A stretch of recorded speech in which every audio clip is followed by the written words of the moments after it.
Ok, bonsoir tout le monde. On va essayer d'étudier les variations des fonctions trigonométriques. Bien entendu, quand on voit variation, on voit trois choses. On voit croissance, on voit décroissance, et en dernier lieu, on voit, intervalle. Donc, le mot variation, bien, soit que fonction croissante, soit que le décroissante, mais il dépend de intervalle. Ça arrive, il n'est pas ni croissant ni décroissant, donc il est constante. Ok? Bon, on va commencer avec la fonction cosinus. Les choses qu'on sait déjà, la fonction cosinus est définie sur R et est dérivable sur R. Elle est continue sur R, vous vous rappelez. Donc la dérivée de cos x, c'est moins sinus x. Elle est bornée sur R, vous vous rappelez. Tout ça rentre aussi dans la variation. Donc, cosinus pas qu'à dépasser 1, il pas qu'à plus haut que 1, pas qu'à plus bas que moins 1. Autre chose, la fonction cosinus est paire et 2 pi périodique, vous vous rappelez aussi. Donc, cos moins x égale cos x, c'est quelque chose que vous savez. Et cos x plus 2pi égale cos x. C'est ce que cela veut dire pour la période. Cos x plus 2pi égale à cos x. Maintenant, variation. Bien entendu, son introduction, ok, parce que en philo, on a bien approfondi, surtout pour traçage de courbes, etc. Ok, c'est tableau de variation, c'est variation de fonction qui peut le permettre, ouais, qui j'en pour tracer courbes. Maintenant, la connaissance de cos sur 0pi suffit à l'obtention de la courbe cosinus. Oui, pourquoi? Parce que pas oublier que fonction cosinus, c'est une fonction qui perd. Donc, puisque c'est une fonction qui perd, tout ça me gagne sous bord gauche, et bien, m'a répliqué en symétrie par rapport avec l'axe des Y sous bord droit. Ok?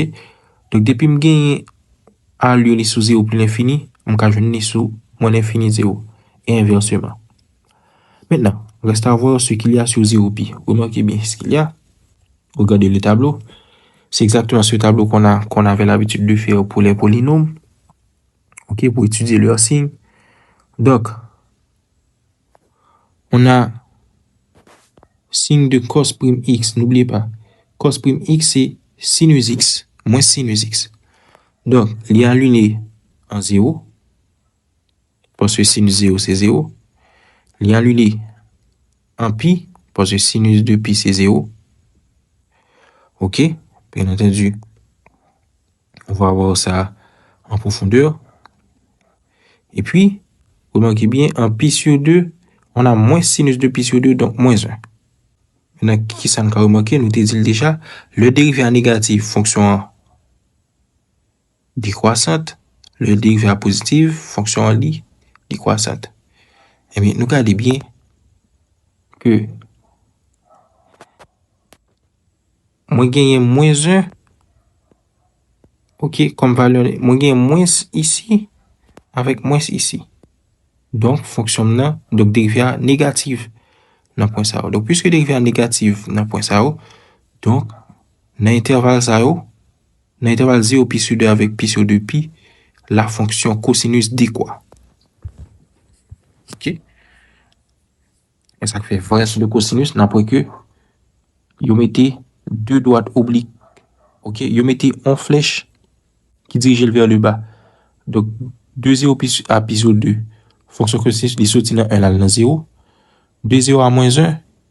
2 pi sur 2 à pi, il sortit dans 0 là, dans moins 1. Effectivement, cosinus de 0 donne 1. Cosinus de pi sur 2 donne 0. Cosinus de pi donne moins 1. Et si on s'intéresse à la courbe, on va voir que c'est la même chose. Remarquez bien. Ici, c'est la plus grande valeur que peut prendre x.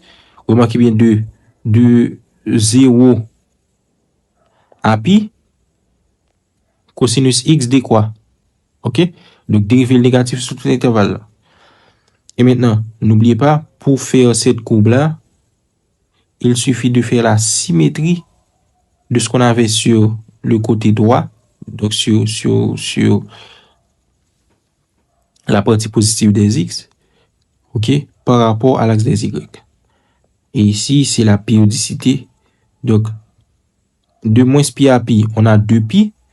Donc, sous toute air, c'est à réplication de même bagaille là. Et ça fait, n'après que deux sacs sous côté, deux coups en bleu sous côté, c'est exactement le même ni même qui est en rouge. Donc, c'est une réplication de la même allure. C'est la raison pour laquelle cosinus x est de période 2π. Ce qui nous permet d'aller un peu plus vite avec la fonction sinus. Donc, la fonction sinus, on sait qu'elle est impaire. On sait que sa dérivée ici cos x. On sait que sin de moins x égale à moins sinus x, donc c'est la raison pour laquelle qu'elle est impaire, et que sinus de x plus 2π égale à sinus x. Vous vous rappelez qu'elle est de période 2π. Donc, on considère le même intervalle de 0π. Pourquoi? Parce que, puisque fonction est impaire, donc si je gagne à lieu sous 0π, eh bien, je suis capable de répliquer sous l'autre intervalle, je suis capable de répliquer la même fonction. Ça, c'est 1. Et puis 2, je suis capable de répliquer sous l'autre axe des y là, parce que gagner une symétricité par rapport avec le centre du repère. Vous vous rappelez? Donc, au final, c'est ça. Donc, quand j'ai signe de sinus prime x, remarquez bien, ici, on a un tableau. On a x, 0, pi sur 2, pi. Donc, le signe de sin prime x, n'oubliez pas la dérivée de sinus x, c'est cos x. Donc, on a cos 0 qui donne 1, cos pi sur 2 qui donne 0, cos pi qui donne moins 1. On est là. Et justement, la variation de sinus, eh bien, remarquez bien, de 0 à pi sur 2, on a le signe plus. Donc, la dérivée est positive. Donc, la fonction sinus quoi? Et effectivement, elle sort de 0, elle va dans 1. Et de 0 à et de pi sur 2 à pi, la dérivée est négative. Donc, la fonction sinus dit quoi? Elle sort de 1, elle va dans 0. Et en se rendant au graphe, justement, c'est exactement ce qu'on a. Donc, remarquez bien, ce qu'il y a à droite, et bien ça que nous jouons sur le bord gauche là, c'est symétrique de ça que sur le bord là par rapport avec le centre du repère. Ok, donc c'est ça. Et remarquez bien, en sortant de moins pi à pi, moi gagne une allure, et c'est ça que fait de période 2π. Parce que si vous regardez bien là, dans coupe ça, deux coupes qui bleu, c'est réplication de coupe rouge là au fur et à mesure que ma barre facile. Maintenant, pour la fonction tangente, on sait que tangente de x est sinus x sur cos x. On sait que tangente de x est de période pi. On sait que tangente de x est impair. On sait aussi que la dérivée de tangente x, c'est 1 plus tangente carré x ou bien 1 sur cos carré x. Autre chose, remarquez ce qu'il y a.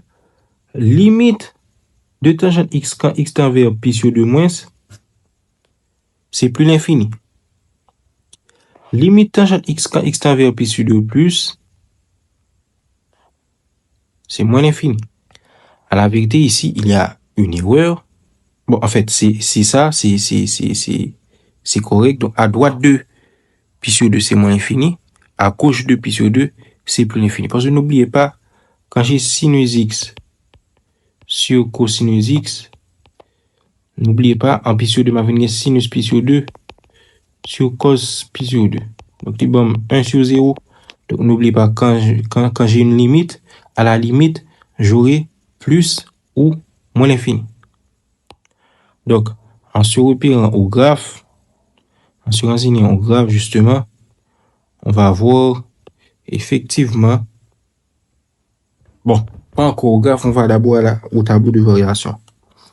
Donc, puisque tangente x est de période pi, donc nous sommes capables de séparer l'intervalle en deux parties égales. Donc, on a considéré 0 pi sur 2.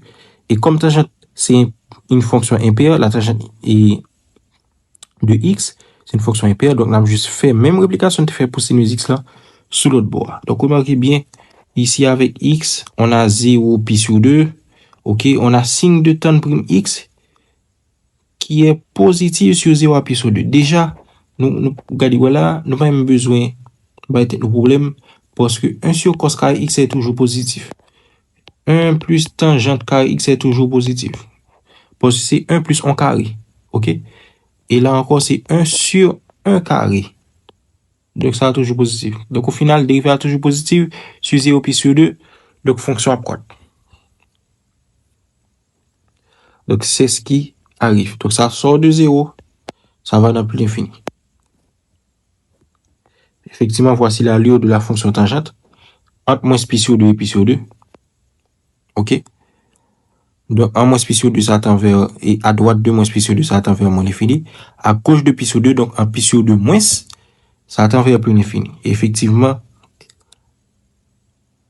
la courbe se comporte comme une réplication de la même courbe qu'on avait ici.